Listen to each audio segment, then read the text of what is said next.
Season 5 of Angel is brought to you by Assure is the leading provider of special purpose vehicles and fund administration with over 5,000 completed transactions and $2.5 billion under administration. Angel listeners can get 20% off their first SPV at assure.co/angel. LinkedIn Jobs. A business is only as strong as its people, and every hire matters. Post your first job for free at linkedin.com/angel. And Odoo is a fully customizable and fully integrated suite of business apps that lets you build and scale your stack as you build and scale your business. Your first app is free forever, and right now, Odoo is offering $1,000 off your first implementation pack at odoo.com/twist. That's odoo.com/twist. Hey everybody, welcome back to Angel, the podcast I do alongside of This Week in Startups.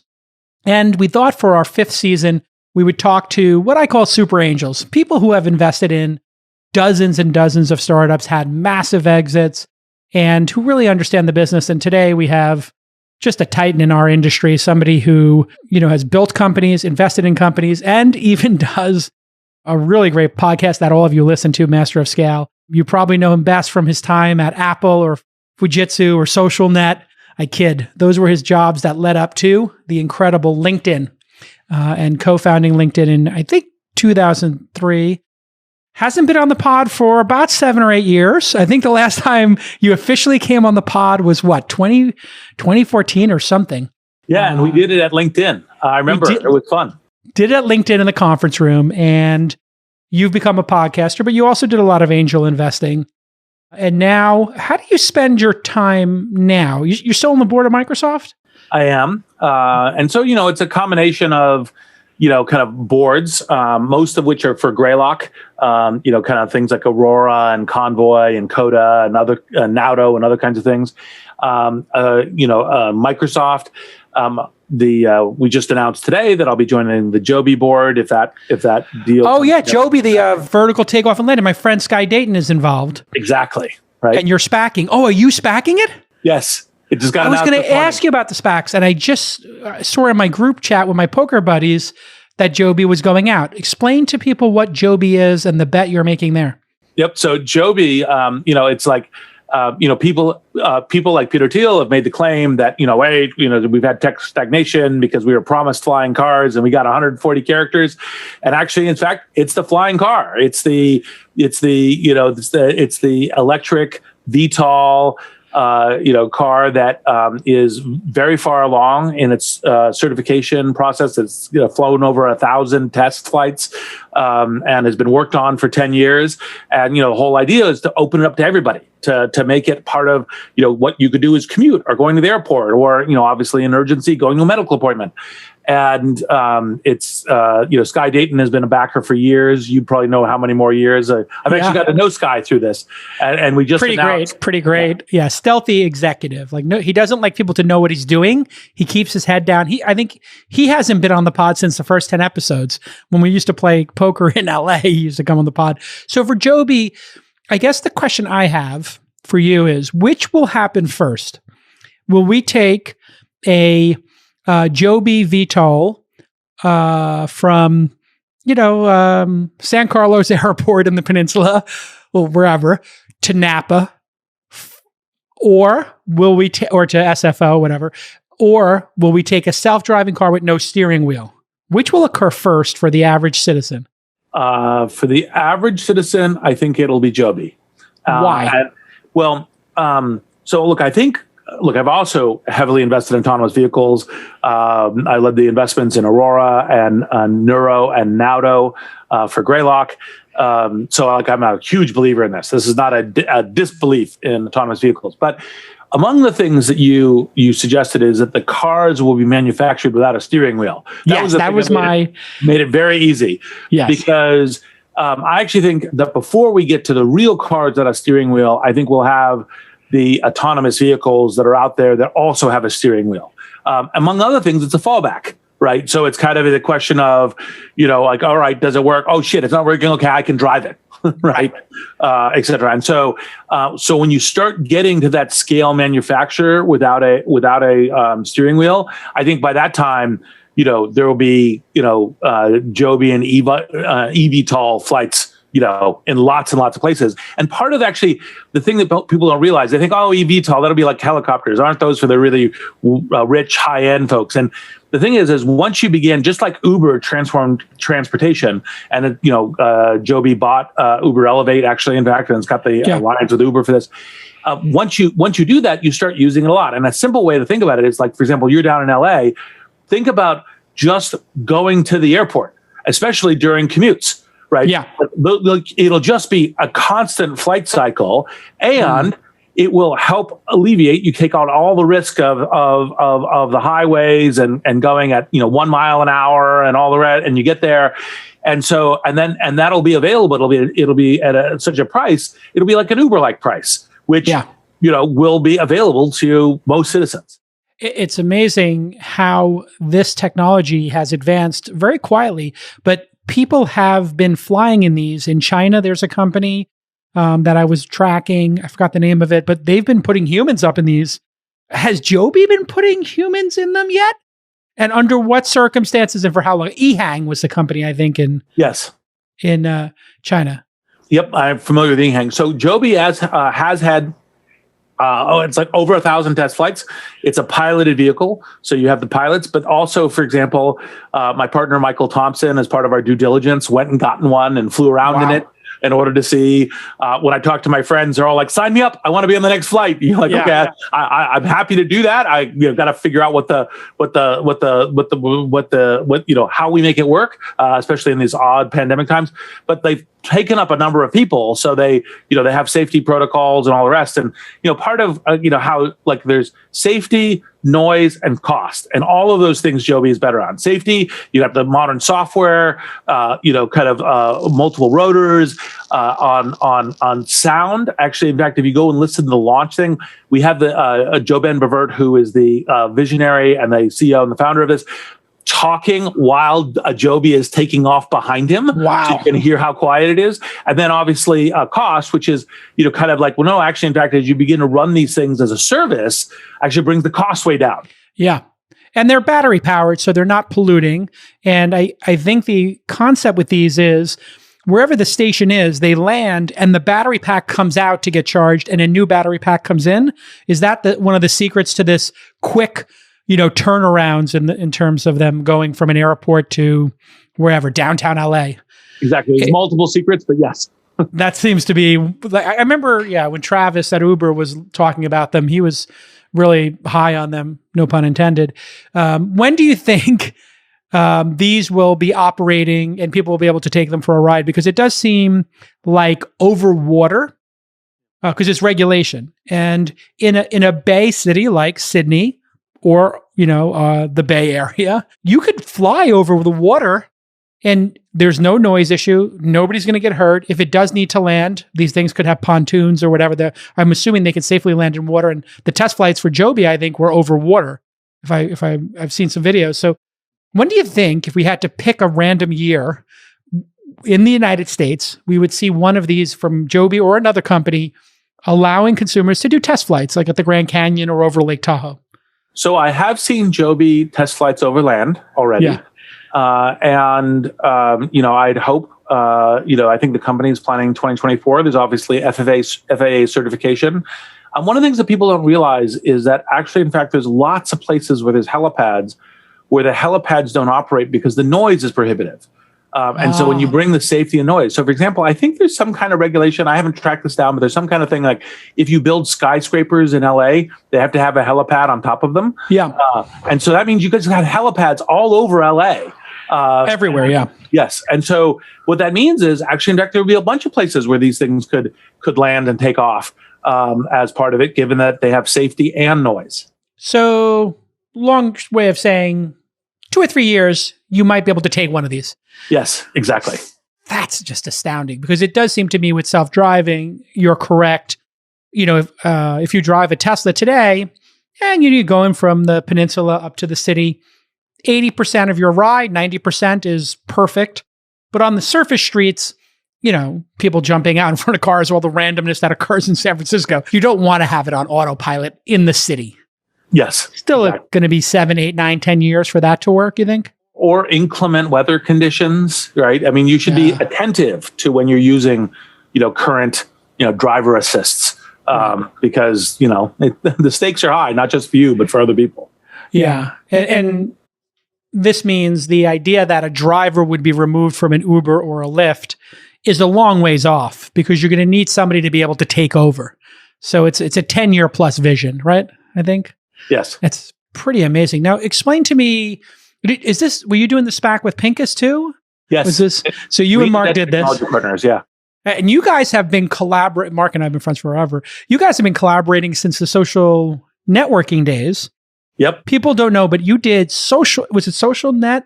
Or social.net? I can't remember. Yep, socialnet.com. Wow. So to just think about how far we've come in branding. Yes, exactly. Socialnet.com. No dash. Yes. Was a dating site? You started with a dating site in 97, 98. Is that right? It was primarily a dating site, although I did have the idea of it being a platform for also not, finding romantic partners, but also like roommates and activity partners like tennis and golf and other kinds of things. And then I had this thing, it was part of it called Working Network, which is part of what gave me the idea for LinkedIn. Because when I went, okay, this isn't working, I had a bunch of bad ideas.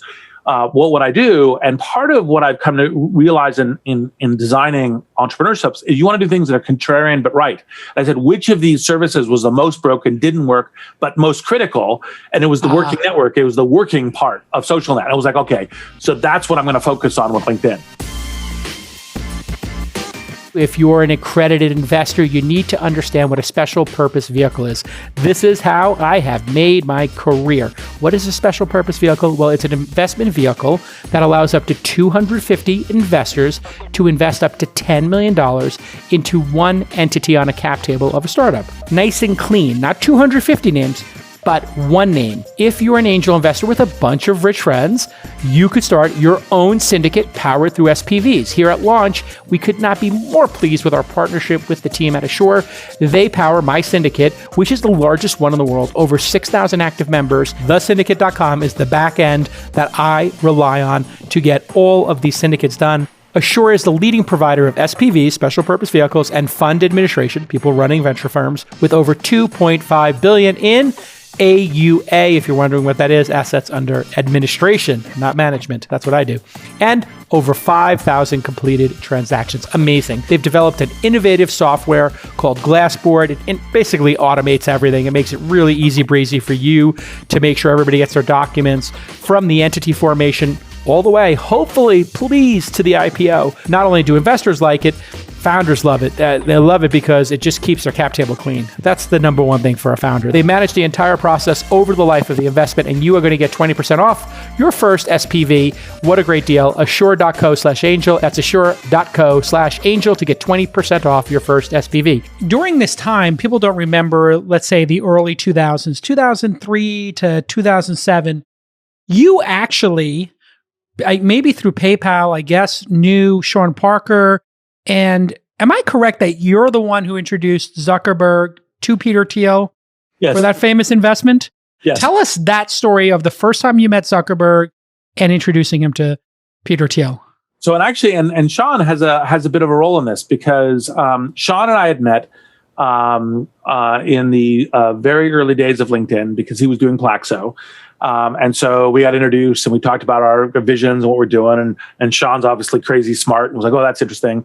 And then when Sean left Plaxo and I had helped him on various things, he called me and said, oh, there's this awesome thing called Facebook, or the Facebook, I think it was at the time. and you should really think about investment. I was like, oh, I've already tracked it. I'd be super interested, but it's in Boston. He's like, no, they're here. I was like, oh, well, I should meet them. And so we talked about it. And then I had gotten a lot of grief from investing in Friendster with kind of a have your cake and eat it too, because people didn't really understand how separate social and professional was at the time. So I said, well, look, I should do this. It's important in having integrity, not just to have it, but to seem to have it is actually an important thing as well as having it. Right. And so it's like, I'll introduce this to Peter, and then Peter and I can both invest in this. And that way we can not have this, oh, you're having your cake and eating it too by investing in Facebook. And so I arranged the meeting with Zuck and Sean Parker and Peter and Matt Kohler and myself, because Matt was working for me at the time. And that meeting was at his offices at the B of A Tower in San Francisco. Wow. And that turned out to be like perhaps one of the greatest investments in the history of angel investing and early stage investing. Yes, it was spectacular. Yeah, I mean, it would be a 10,000x if you held on to it, 20,000x. Yeah, maybe even more. Maybe even more if you held it today, right? Because we're talking about an $800 billion company. Yes. And at the time, it was, that first round was 5 or 10 million or something. Yep. Wow. Yeah, I think my investment turned out to be a 10,000x. I'm about to spit out my Bundaberg. It's like, I thought I did good with my 5,000x on Uber. 10,000x. Hey, look, this is the kind of high class problems. If anyone's got a 10x or a 20x investment, that's great. Yeah, it's very weird to think about the scale at which these companies have grown to, because 20 years ago, when we were building them, and you and I, before we were, investors, were kind of building stuff, you really didn't expect it to get that big, because at that time, the footprint of users was desktop users. There were no mobile users. There were desktop users on varying degrees of broadband, and people didn't think that these things could get past 10 million users, 20 million users. Today, we're looking at a footprint of 2 or 3 billion. Do you think that we're going to see this same level of growth in internet companies, or do you think we're sort of hitting a ceiling in terms of the number of users? Everybody's got a smartphone, everybody's got a broadband connection. We're at 3 billion. I think Facebook has 3 billion people on the platform across the various things now. So do you think that there's still an opportunity here? Is it more of an opportunity? Well, I think there's definitely opportunities to grow to X billion. Now, obviously, you're beginning to approach the population of the planet. And the population of the planet, while it grows, doesn't grow in that kind of compounding fashion. And so I think it'll be other vectors, engagement, value, other kinds of things that will be part of how you continue to seek strong growth. But also, of course, one of the things that we have going on in the world is various forms of tech nationalism. And so that will be another, thing, because, you only get a 3 billion folks on the Facebook ecosystem, because of global. Right. And if global becomes more challenged, then that which I really think it should be, but if global becomes more challenged, then those results also become more difficult. Which I think brings us to China. And I'm curious because do you talk about your politics much publicly? Because I know that you've done a lot of donations and you're pretty active. Do you like to talk about it publicly, or do you try to keep your head down? I'm totally comfortable with it. I actually, in the last couple of years, I actually have started speaking out pretty publicly, because I actually thought it was important for business leaders to realize there are themes they should speak out on, that I completely respect and honor the desire to say, look, the business is business. And so don't create divisions. Like, for example, don't talk religion X versus religion Y, or politics X versus politics Y. And all of that makes sense for, inclusivity in the workforce, inclusivity in customers, inclusivity in shareholders, partners, all the rest. But there's times when you go, well, actually, in fact, business is about, integrity and rule of law and anti-corruption and civility and other kinds of things that are actually all pro-business topics, and they shouldn't be red versus blue. They should be, the business of America is business, and this is the kind of why, and that they should speak up in those cases, because that is not only good for business, but is also an obligation, because business leaders, especially in America, but generally in the world, are also leaders. And how do you play a leader in society? So I've been vocal on the topics, including, of course, if I actually haven't sent you a copy of my my trumped up cards game. Drop me your address and I'll send it to you. But making a knockoff of Cards Against Humanity, specifically mocking Trump, as part of being very vocal. And Trump really was, I think, a stress test, right? It's sort of like he was this trolley problem for business.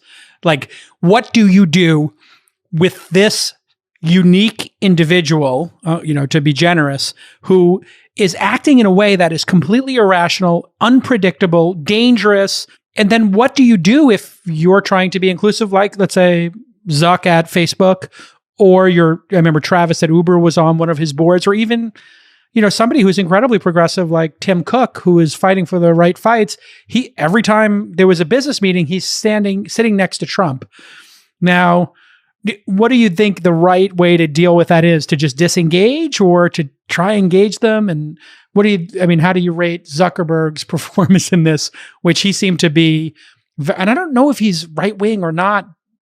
Obviously Peter is, but I think Zuck is principled, and a lot of people say that he's defending the free speech because it's the economic basis of Facebook. I actually don't agree with that critique.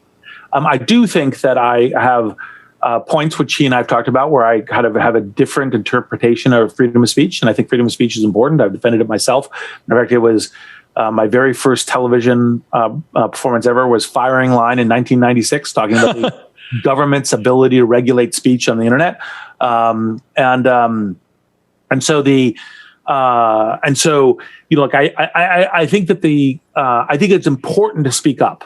And I think the question is, when you speak up, and sometimes that speak up is like, I'm speaking up in opposition to Trump, right? And the fact that you're going to take that as partisan is your problem, not my problem. Right. And the reason it's your problem is because as long as I'm speaking up if I'm speaking up saying, oh, all Republicans bad, then you're like, okay, well, that sounds partisan. But if you're speaking up saying, look, we had an election that was run with high integrity by literally every third party watcher. It was done with a president who was in full command, a Senate that was Republican, and it was done at high integrity. Somebody who is then decrying those things is actually attacking our democracy, is attacking the rule of law, is attacking stability. And surprise, you get people who go to the Capitol, storm the White House with nooses, do violence, kill police officers because they say, hey, I'm following what my president told me to do. Yeah. And the Capitol building. The Capitol building. Yeah. And surprise. And words matter. This is not just partisan, like, oh, well, it's just, that's politics as usual. It's like, no, you guys have blood on your hands. And you have, and that, by the way, business leaders, which I think a lot of them very, very thoughtfully stood up early and said, look, this is a good election. The business of America is to move on and build our business and have civility and have rule of law and have that. And that's super important. And business leaders can do that without saying, I'm not saying anything about red versus blue. It's irrelevant to me. It did seem like that was the breaking point. And then all of a sudden, I think that gives a very easy off-ramp for, hey, listen, if Trump is actually inciting things that result in people dying and the Capitol during the certification process of our democracy being, infiltrated, taken over, et cetera, and people were literally shot and killed. I mean, this is deadly serious, like literally deadly. And so, you have no choice but to speak up in that regard. And I think that was an easy way to take them off the platforms. I think everybody agreed that deplatforming was justified. But now Facebook is going to put this to a test with their oversight board for the first time. I don't know if you knew about that. I'm assuming you do. Yes. And Twitter is now going to also have to make a decision. What do you think the right decision is? And then we'll get off Trump because it's, I'm tired of talking about it, but I'm interested in your opinion on this, which is, should they reinstate him after being in the penalty box for 90 days? Or is it just too risky to put someone like that on the platform? If you were the CEO of Twitter or Facebook, let me phrase it that way, would you feel comfortable putting Trump back on the platform, knowing that if he says, you got to fight like hell, it could result in more people dying? So I would only put someone like Trump back on the platform if I believe that I could have a deal with them that they would keep, that they would now abide by, for example, our anti-incitement to violence rules, right? And if we had confidence that he would do that, then I would consider it seriously, because it's kind of like, hey, look, penalty box and then back in and then off. On the other hand, I think that when you look at Trump as a specific individual, he basically doesn't keep deals, right? Literally everybody who knows anything about Trump knows that he never pays his final bill. And so, he always stiffs the small businesses that work for him and, all the rest of the stuff. And so, he doesn't keep his deals. So then since he doesn't keep his deals, then I wouldn't put him back on the platform. Yeah, it seems like a pretty easy decision. The new year is here, and that marks a fresh start for your small business. It's a fresh start for us at Launch, as we're hiring a bunch of new team members, a video editor, customer support person, producer, and more, community manager.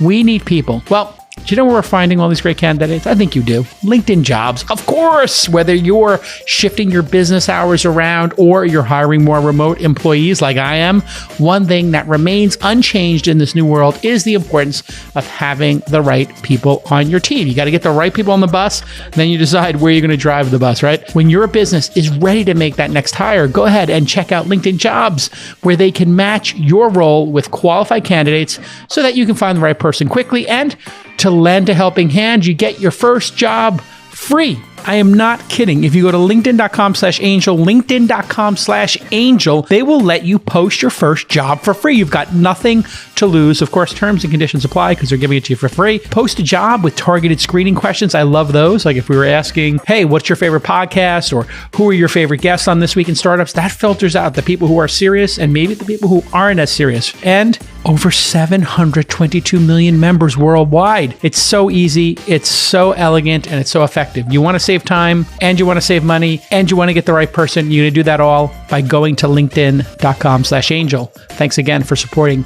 season 5 of Angel. And speaking of LinkedIn, let's get back to Reid Hoffman. He knows a thing or two about LinkedIn. I know that you missed Stripe. That's your anti-portfolio. Yes. But you hit Airbnb. Yes.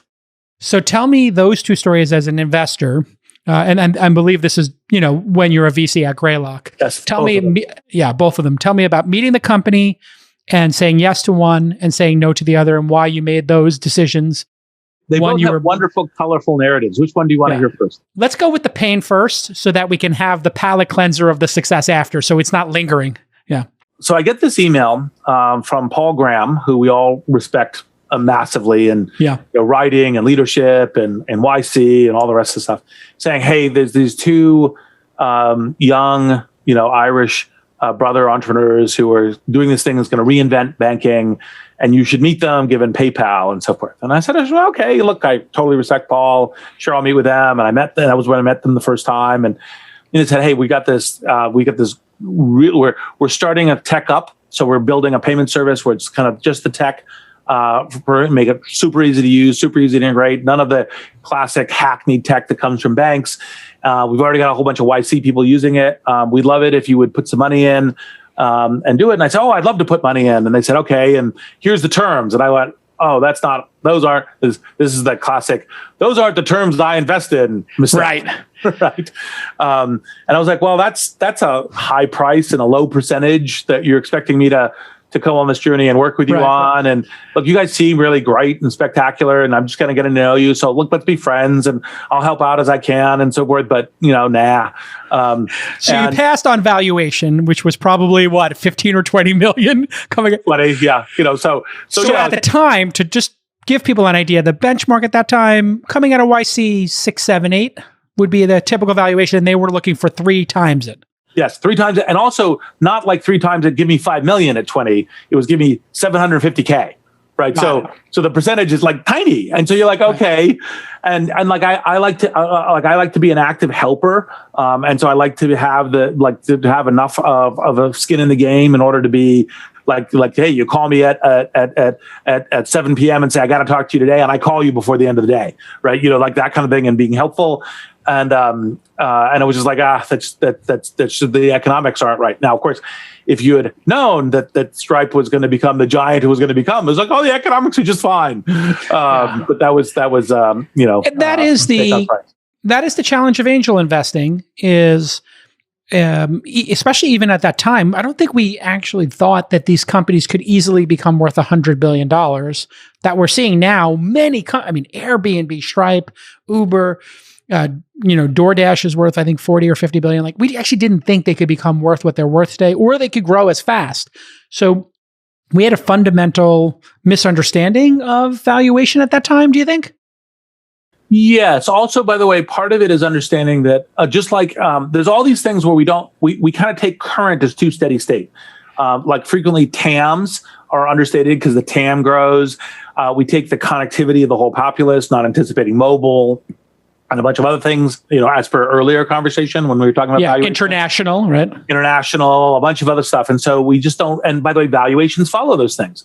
And that's part of the reason why, among other things, with these tech companies, you see them continuing to compound revenue and customers and engagement at these massive scales, because actually, in fact, it follows this just massive connectivity and massive availability so that you can reach customers with your products and services. And it's part of what happens. And so I think that was, part of it. But, because you try to be a professional investor, you said, well, I invested X and there's going to be Y more capital and dilution and exits will look like Y. And so I have to be in this kind of price range and this kind of ownership in order to make it happen. And then you don't realize that other coefficient is really is over the 10-year horizon or 15-year horizon that you do in the success cases of angel investing. Many of the big success cases, the goalpost is getting taller. Right? Yeah, it's super fascinating because we had a moment in time where people said the percentage ownership is what matters. And it was, I think, largely driven, correct me if I'm wrong, because I don't have like major LPs. The largest LP I have is a $10 million LP in my fund. I don't have any of the big ones. Those LPs, I think, became obsessed with ownership because they had seen Sequoia, or Kleiner before them hit these big hits and have 20% ownership, 15% ownership at the IPO. But that actually is bad advice because the LPs maybe have a different driver. Is that right? How did that advice become so cemented that the ownership percentage was so important? It was much earlier, and I don't think it was the LPs. The LPs just tend to be the return on capital, make multiples on your capital. What happened is it goes back to the very earliest stages of venture, which is to say, okay, in order to be worth it, given the risk coefficient, the things that go to zero, et cetera, and what the exits look like, what percentages do we need to own at the exits, right, for the rest of the portfolio, because the risk portfolio go to zero. And then you'd begin doing financial modeling of that. And when you look at like in the 1970s or 80s, the average IPO prices, what acquisitions look like and other kinds of things, and you said, well, these kinds of things look like the range of exits. And so in those exits, we need to own 20 to 30% to have the economics to make the fund a great fund, given the other things being holes. And that's the analysis. The LPs are just like, deliver us good, multiples on capital. Do it however you're going to do it. So if you were to look at your pass, and then we'll go on to the big win, but if you were to look at the pass, 750 at 220 million would give you roughly an ownership of 4%. If you got diluted 50%, you'd be at, or you got diluted, if you got cut in half, that would be 2%. And it's worth 100 billion now, so it'd be 2 billion off of $1 million investment roughly. So it would have been over 2,000x cash on cash. Yeah, exactly. And that fund that you were investing at the time was a $150 million fund, $200 million fund? No, it was, I think we, part of it, Greylock 13 was the very first fund. It was the Airbnb fund as well. We moved to $1 billion fund because we wanted the range of all stakes. But by the way, that also means lots and lots of investment. So even if you made a $750K investment there and you get $2 billion back, that's a 2x on the fund. That's still like great funds are 10x and so forth. Right. That's actually in fact, and if you think about a 10x of a $1 billion fund, that means you're making $9 billion above the billion investment. Wow. So the lesson you learn from that is what? How do you take that forward when you're, because you have new partners at Greylock. You now, are not the, 30-year-old kid, 35-year-old young adult trying to figure this out. You're now training a bunch of 25 to 35-year-olds, I take it. What do you teach them from your mistake on that one when you do your post-mortem on it? Well, so it's hard to have known ex ante, because that's the lesson you don't take. But what you do say is, hey, if you've got, like what I would have probably done now is said, look, I can't join the board for, I don't know if they would have wanted me to or not. I have a great relationship with them today. But like, I'd love to invest and help. And why don't we we'll do the investment and I'll help out some, but I won't join the board for this, and see if we can get to a deal there. Because having some places, now part of it is a venture, you say, well, that will block you from doing Square, or that'll block you from doing, kind of competitive investments. You have to pay attention to that. Because that's one of the things I'm sure the Collisons would have asked for in that investment. That's one of the things you have to weigh.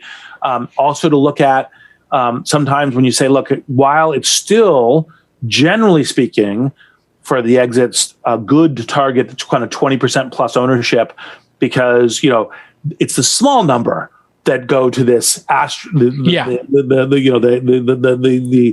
high orbit and break escape velocity.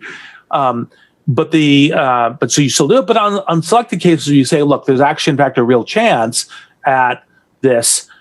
Then that's fine, and that's something that you should ask yourself that question and make an active decision about whether or not sometimes doing that small percentage is important here, because you could still get a venture result.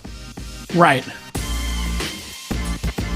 As someone who's invested in over 250 startups and advised many more, I want to talk to you about a serious pain point that we see all the time, and that's reducing your burn. You need to conserve your capital. You need your money to go far so that you get time for product market fit. How much money are you spending right now on various software products? And how much time does it take to integrate all of them? Let me take a guess. Way too much is the answer. And because of that, Odoo is here to help. Odoo is a suite of business apps that run your company on one platform. If you're currently using a Frankenstack of individual software solutions that aren't talking to each other, then you're wasting time, energy, and money. Odoo streamlines your workflow by bringing all that information together. Your workday can be more productive because Odoo's integrations eliminate repetitive tasks and data entry. Plus, if you only need 2 or 3 apps to optimize your workflow, that's all you need to pay for. Odoo won't stick you with a bill for apps you don't use. Your first app is free forever, and right now Odoo is offering a $1,000 credit on your first implementation pack. That's no joke, $1,000 right now. All you have to do is go to odoo.com/twist. That's odoo.com/twist to get that $1,000 credit. That's really interesting too, when you think about if you make this bet, now you can't make these other bets, because in Silicon Valley, it's incredibly poor taste, at least for a venture firm, maybe not for angels as much, but certainly for a venture firm that's on the board, you can make one bet per category. So if you do Uber, you can't do Lyft. If you do Lyft, you can't do Uber. And correct me if I'm wrong, founders are aware of this and it matters to them. Yep. What I would say is it behooves investors and founders to have the upfront conversation, right? And I think it's reasonable to say, if you haven't had the upfront conversation, then the founders are reasonable to say, look, there's some competitive space around me that you're not going to invest in because you're going to be all in on supporting me, right? And that's especially true for venture firms, like Greylock, where we have, engineering, recruiting, and customers and other services that we use to amplify the success of companies. That you say, look, you want those resources to us. We want those resources, like you're going to hire the best engineers for us, et cetera.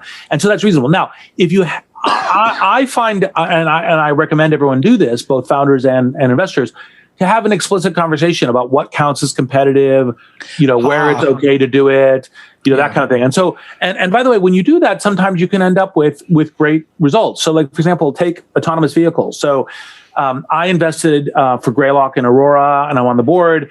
And then Neuro came along, and Neuro is another of the superstar teams out of Waymo. And so I called Chris Jermson and I said, look, like the neuro guys seem really great. I'd love for Greylock to be able to invest in them. Is this okay? And he's like, oh, they're really awesome. I'd love to be able to invest in them. And I said, okay, so what's the deal? Well, can we? And he said, well, look, it'd be uncomfortable for me if you were on the board too. But Greylock can invest. And as long as you guys, you and John Lilly's on the board for us now, as long as you guys, do a good job of not spreading, confidential intel from one to the other, which, we're good at because it's part of, the thing, that'd be great. We'd be delighted. And then when I went to Neuro and explained the same thing and said, hey, I can help you. I can't help you with anything that I know from Aurora, but ask me to come to a board meeting or talk to your team or, tell you about what I see going on with OEMs and other kinds of things. I can help with all that stuff. And they said, great, let's do this. And so Greylock has the virtue of being in both Aurora and Neuro. And not surprisingly, Neuro has a big grand vision, but is doing this specific vehicle that's not what Aurora is doing. And, Aurora is doing something else. And so they're like, hey, this is great. This works really well. Neuro is, for people who don't know, they're doing this like weird looking, almost like a minivan that will drive up with your groceries or your packages. You take your groceries out. And so it's not for passengers. And it's a design, not for passengers, which means it's kind of ultra safe and designed around maximum human safety, earliest to road. And by the way, the module, the car is a platform. So you have your groceries, but by the way, it could also be the hot pizza. Oh yeah. Now we're talking. Yeah, exactly. Get burritos. Yes. Okay. So let's go on to the win. You meet Airbnb again. Let me tell you the whole story. The whole story is fun. And this is, good as being angels. I learned a bunch of lessons with Airbnb. Unfortunately, I'm enough to have been an investor and along the ride with a spectacular team doing an amazing transformation of the world. But the very first person who pitched Airbnb to me, who I will not name because I don't want to, this is a negative thing, pitched Airbnb as couch surfing. Right? Yes. They said, oh, it's this great thing because you can rent people's couches. And I went, oh, that's a terrible idea. I'm not interested. Terrible idea. Yeah. And so literally when other people came to me and said, hey, the Airbnb people want to meet you. They know that you have this deep expertise in marketplaces and that you yourself did design at Apple and, and they think it's the right thing. No, I don't want to meet them. No, I don't want to meet them. Wow. Right? And lesson number one, don't allow the negative reference from a third party who may be desperately misframing the thing to cloud your judgment. I literally should have gone, I heard you and I got it there in the neutral vault. Right. Right. As opposed to the update. Right. So then, a couple close friends of mine called me and said, hey, these are super great founders. You should meet them. And I said, okay, I'll go meet them. And I brought them in on a Sunday. This is when Greylock's offices were actually in San Mateo. And they sit down and 2 minutes into the pitching, because it's kind of like it's eBay, but for space on this whole range. And it goes, of course, it can include a couch, but include a room, an apartment, a castle, the whole thing. And I went, right, I'm going to make you an offer to invest. Let's spend the rest of this time working together so you get a sense of me. Let's bring your challenges out, put it down on the table. Now, here's where the story continues to get interesting. This is Sunday. They came in on Monday. They pitched the partnership on Monday. And by the way, this is such a quick turnaround. I didn't have a chance to do what VCs normally do in this process, which is they condition their partnership. They write a memo. They talk about the risks that are mitigated, the upsides, all the rest. So this was cold. This was like the partnership, like, hey, by the way, there's going to be a company in here pitching tomorrow that I really want to do, and I'll tell you about it when they show up, right? Yeah. And so they showed up. They did it. Brian and Joe and Nate did a great presentation. But obviously, back then, everything was tiny. It was very small. It's like, wait, someone's gonna rent a room or apartment from someone they don't know, and what's going to happen? And oh my God, is that really going to work? And neighborhoods and cities going to allow that? And blah blah blah blah. And so here's where the story got some fun color to it, because David Z, who is a storied investor, right? LinkedIn, Facebook, Pandora, now Roblox, that has just made yes, exactly. Just massive returns for Greylock LPs. And my most valued board member at LinkedIn, is the reason I'm at Greylock, is David. David looks at me and says, look, that's never going to work. But, every VC has to have a deal they're going to fail on. So, go ahead and do Airbnb as your learning deal. Which, since David's so smart, I'm sitting there going, oh shit. Right, my very first now you deal. get nervous. Like, shit, is this right? And I was like, well, look, I got conviction. I really need to do this. Maybe it'll be the one I'm going to learn on. But, I really like Brian and Joe and Nate, and their vision is great. And I really think the world would be so much better off if this works. Now, to David's credit, 6 months later, the numbers that we really think Airbnb is this kind of classic hockey stick, which is years of very slow numbers growth. 6 months later, numbers hadn't changed very much. David came to me and said, you were totally right. I was totally wrong.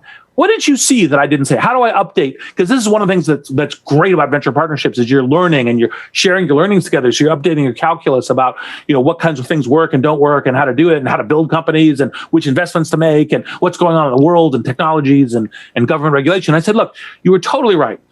There could be a really bad event on the Airbnb platform that could quell it. There could be, banning from city governments that don't understand it could be really valuable to citizens. Like all of the risks that you trotted out were totally, and it's so strange initially. It's like, what is that?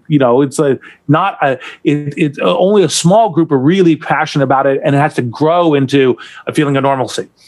The thing that I believed that you didn't, as I said, this is part of being contrarian and right. That like smart people would go NFW like you. Yeah. And if it turns out to be right, then it's huge. That it's right. It's society changing. Right. See, it isn't just this a little is thing. the key, isn't it, Reid? Yes. When if there was consensus, it should already exist in the world. And it's probably not going to change the world all that much, because it's such an obvious idea. And there is an arc, I think, in hearing you talk, of where something goes from being everybody doesn't believe it's going to happen to everybody thinks it's completely obvious and anybody can duplicate it. Like, oh, well, Uber's an interesting thing. That's a nice app. I can make that app. Or Airbnb's nice. So it's a nice website. I can make that website. But Chris Sacca himself passed on Airbnb because he thought, well, something bad's going to happen.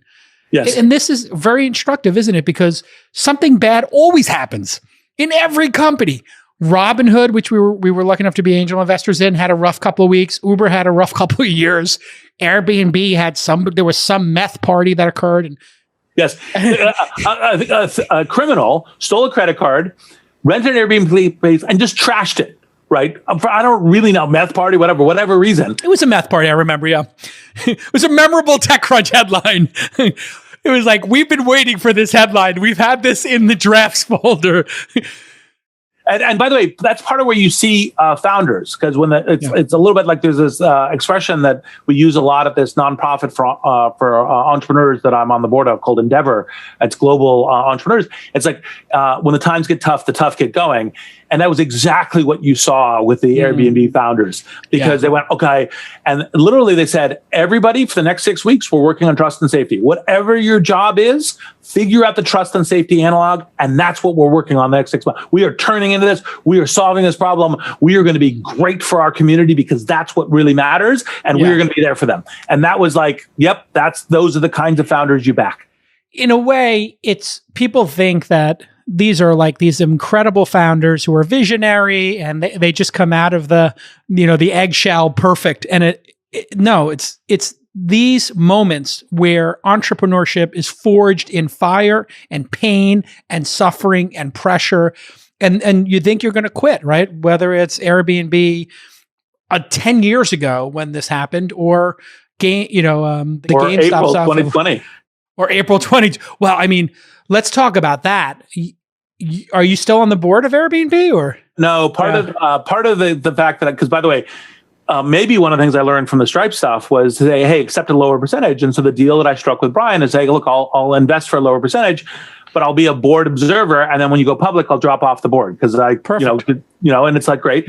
And so anyway, so I'm not on the board, but that was actually part of, again, changing up the model some. Right. Right. Yeah. There's all these heuristics that we were told were critical, and we're not operating in a static environment as investors. It's dynamic. It changes, just like mobile changed everything. Global changes everything, and then how governments respond. I mean, the overwhelming consensus for Uber and Airbnb was these are too dangerous to operate in the real world. Why would you not just make software? Why operate in the real world? And now a lot of the great investments are rocket ship companies. Yes. Were you at PayPal when Elon was there? Oh yeah, no. Elon and I are pals. So yes, absolutely. In fact, I think I was the second person he pitched SpaceX to, and there's a funny story there. Let's go. Now, that I don't think is a failure of investment, given how Elon pitched it to me. But there was a fool in the room, and it wasn't Elon; it was me. And so Elon we sit down at the Left Bank in Menlo Park. I think we were having, I think it was lunch, might have been breakfast, because I remember roughly the table we were at. And we were talking, and he said, "Oh, I got this great new idea. I'm going to send life to Mars." And I was like, sending life to Mars. The original idea was kind of debating between a turtle and a gelatinous cube with plants in it that you could kind of grow something in. And I was like, Elon, that's not a business. And what's more, the rocket business, you're competing against these subsidized, the Russians, who hire, where Lockheed and et cetera hire ex-Air Force colonels to lock down the pipe chain and all the rest. And this is just brutal as a space to get into, look, I get it that you have these, great ideas and these things out there about reusable rockets and the cost of it and the importance of getting to space. And, you're a visionary and you're driven, and if anyone could make it happen to be you, but that doesn't strike me as a commercial investment. Aha. Yeah. He was originally also thinking about putting a biosphere in the atmosphere to back up. When he told me about it, was back up the biosphere. Let's put this in space. The Airbnb investment, I'm assuming you put a couple $1 million into that, it becomes worth $100 billion. That means you return $5-10 billion to LPs, something in that range. Yeah, more on the smaller side of that, but that's a range. That's gotta be the greatest feeling for you as an investor. Your first time up at bat, you hit a grand slam that basically goes like 2 states over. I mean, has that ever happened in venture capital before? That somebody the first time up at bat hit $100 billion company? Oh, it's probably not the first time at bat, although, I had done Facebook as an angel and so forth. Right. So it wasn't like, my first rodeo.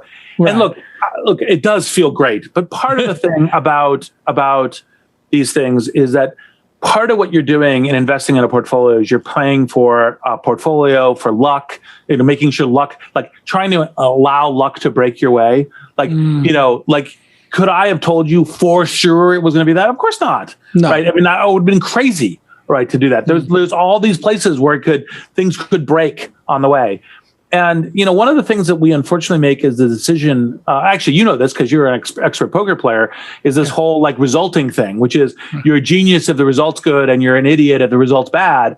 Right. And actually, in fact, it's a process of how you do it. And you have to allow that serendipity of and you're the poker player, but what's in the flow and what's dealt and everything else. Yeah. As part of this. And so sure, it feels great. That was the first thing. But part of when I talk about investing, I say, look, if you're not making both type 1 and type 2 errors, you're probably not investing intelligently. Right. Explain type 1 and type 2. Yeah. So false positives, false negatives, right? Right. I invest, like the portfolio in I invested in that and it didn't work. And I invested in that. I passed on that and it did work. Right.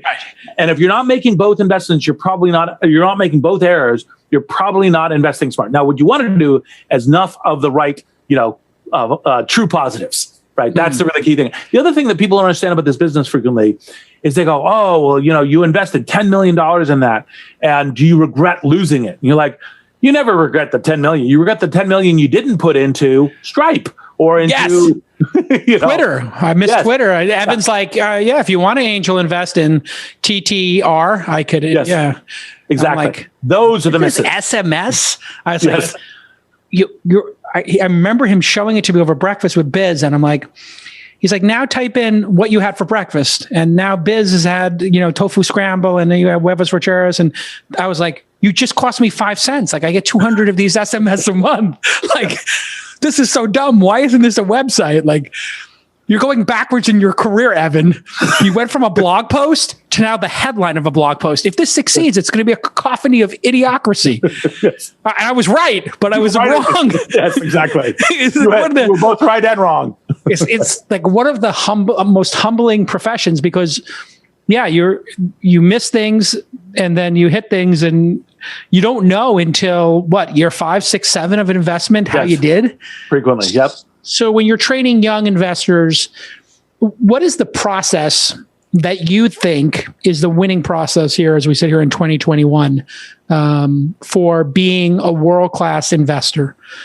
So there's actually multiple smart ways of playing the game, and it depends on exactly which game you're in. So for example, Greylock has amongst the strongest enterprise practice of any of the venture firms. I mean, I literally put our enterprise team pound for pound up, and services like finding customers and heads of sales and other kinds of things against any other venture firm in the world. And that, by the way, is highly disciplined, right? It's price on entry matters, percentage still matters, what is the way? Because you can actually map out like this amount of capital. You can do due diligence on the customers, like you call them and find out, will they buy it? Will it work? How do you amplify it? All the rest of the stuff. And that's one style of investing. And by the way, it's not only, enterprise. It also is like e-commerce is more this way. There's a stack of these things. And by the way, you can make a great venture fund just in these kinds of investing because you lose money rarely. Right. And you have a predictable high outcome. Now, the kind of investing I tend to do and tend to be this is my side on the Greylock side is if it works, Airbnb, it's going to be huge. And if it doesn't work, it's probably zero.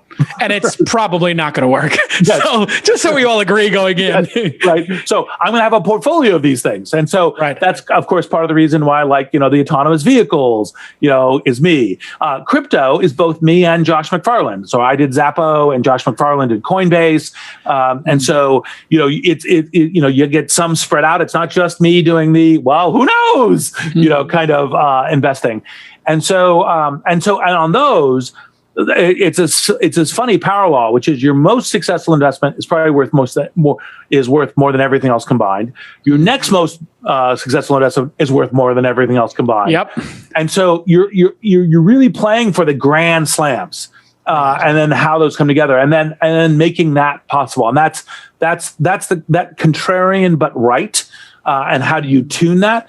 And that's both art and science, but there's a lot of art to it is part of how, I do it. And some other partners at Greylock too. Yeah. I feel like that you and I are simpatico in that, which is when you're looking at a company like this, there's so many things that can go wrong that I just write those things down and I rip up that piece of paper and throw it away. I'm like, who cares? Who cares if somebody could stop it in Vegas, they could stop Uber because they don't want it there, but that's not the only city in the United States. Like, we don't need to win Vegas in year one. Vegas could be the last city to fall, right? Like, you don't have to, you just need to get some things right for these things to just change the world. When you look at something like Clubhouse, it has like some great traction. I don't know if you had a chance to, or if you were in the running for that. I know Bill Gurley and Andreessen were like the two going hardcore on it in the final stages. Mike DeBow at Greylock was actually there as well. And so we did some events on it. I have one of the early test accounts, doing it and so forth. So you guys were around the rim. It bounces off the rim, $100 million round, $10 million investment. The founders are taking a little bit of money off the table. It's not the standard investment. In fact, it reminds me of your description of what happened with Stripe, right? Like, this is non-standard. Non-standard terms, weird moment like that. There's only 2,000 VCs on the beta and it goes for 100 million.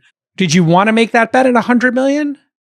We actually, I think, were one of the first term sheets in. Well, not higher, but we're one of the first term sheets in because part of being fast and all the rest of the stuff. And the partnership was like, wow, it's very early and it's a very high valuation. But Mike had deep conviction and we were supportive and we looked at it and said, look, this could be one of the interesting social platforms. And just actually, I don't know how much your listeners know this, but Greylock has a big history of doing social platforms because not only obviously LinkedIn and Facebook, but also like current portfolio is Discord and Nextdoor and Roblox and so Yum. So we have a lot of kind of capabilities and kind of juice in this area. And so we looked at it and said, okay, let's take the bet.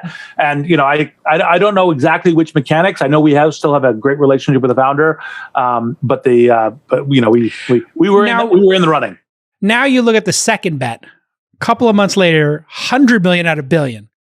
Now, does that give you pause that we're in a bubble or that this is a little bit crazy? Or does this make total sense to you since getting escape velocity, as we talked about before, is so hard that, hey, they break 5 million users in 6 months or whatever it is, having been there for Facebook and having a front row seat for Nextdoor and other, and obviously having created LinkedIn itself. You've seen this before. Yeah. Crazy bet or crazy brilliant? Well, this is the kind of like we're at the resulting questions. The question is percentage. So it has above 0% chance, clearly, with the traction of being one of those things. And I think that the bull theory of it is it's got that magic right. People are joining it. It's hitting the curve.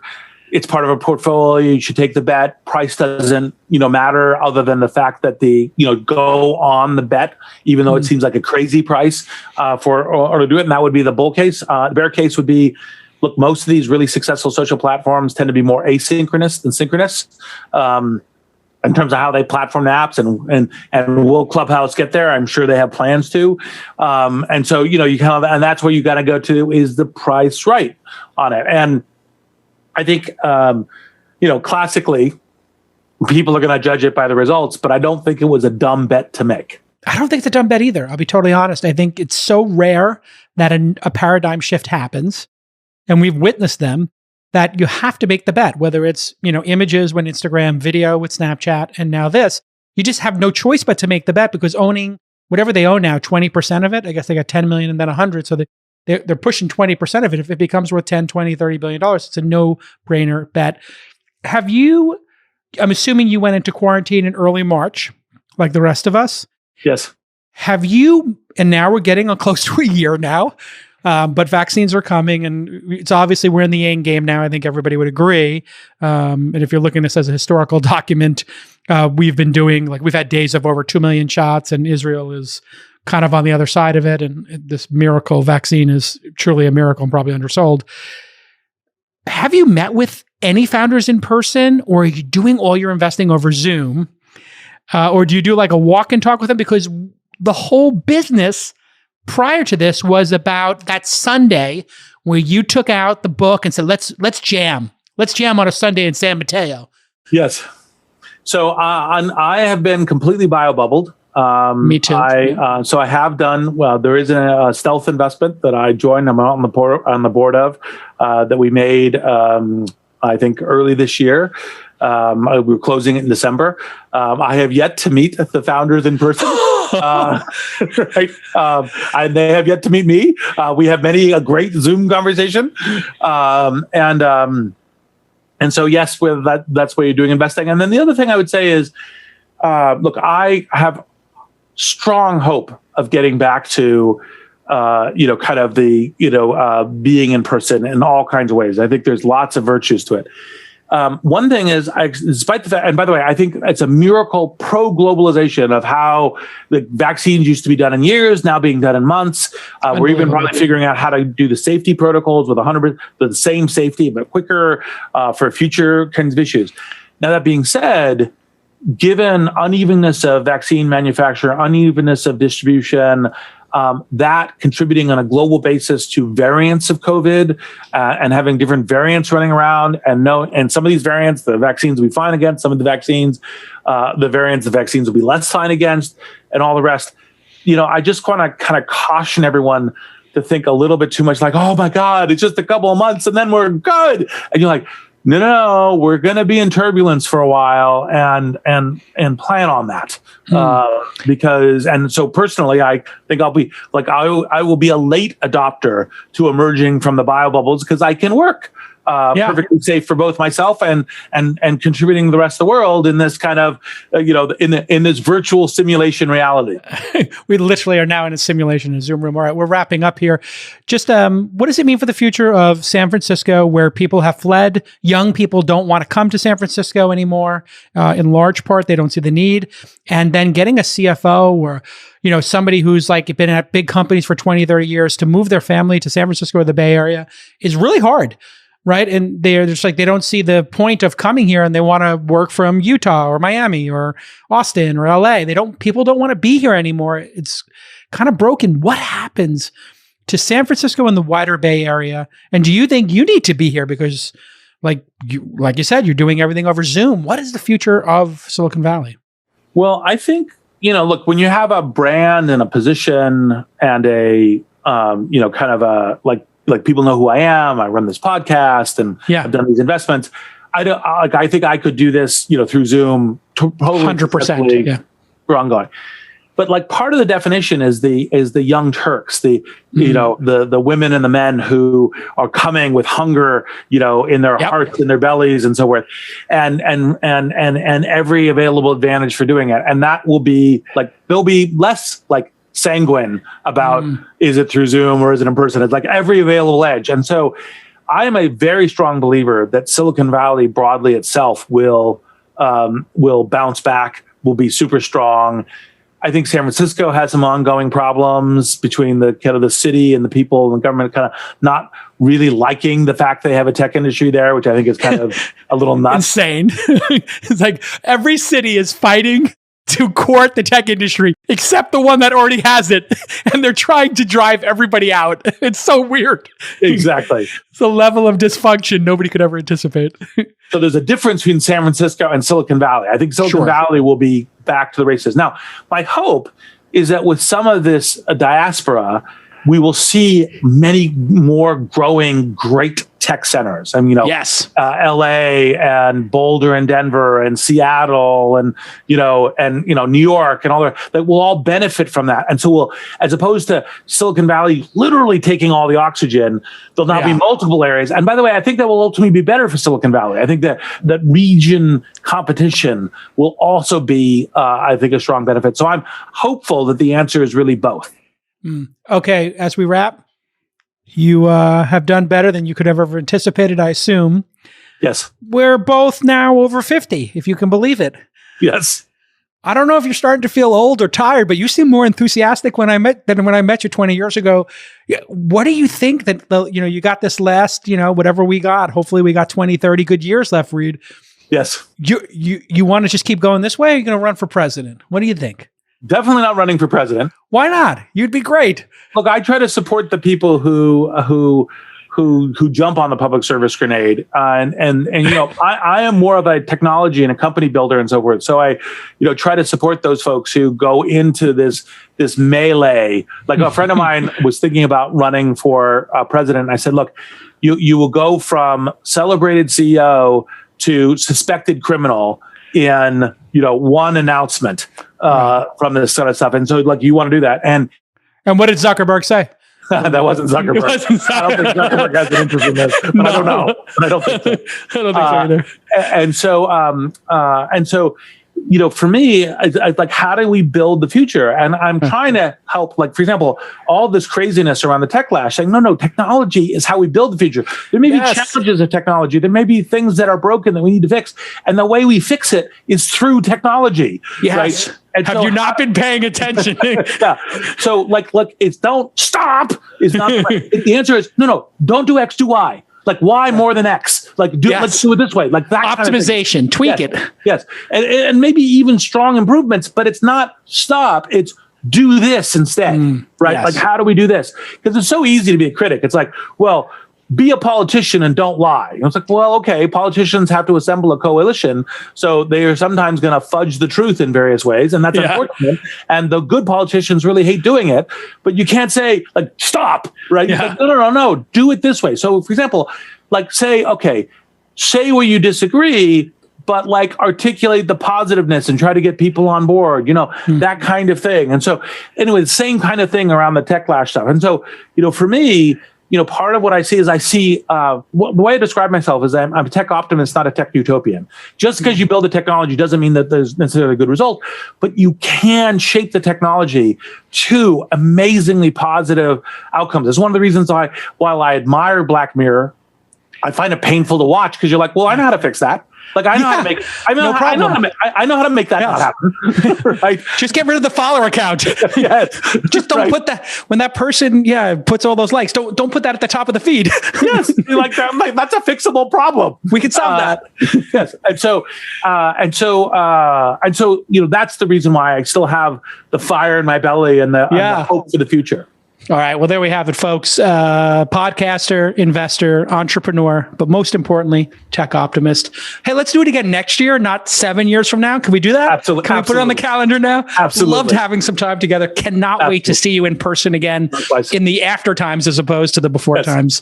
Exactly. Reid Hoffman, if you're building a company, gosh, Greylock is a great firm, and it goes beyond Reid. I've got to know many of your different team members, and what an amazing crew you got over there. You've really developed some talent. That's why I wanted to ask you about all those talent development questions. You've done great.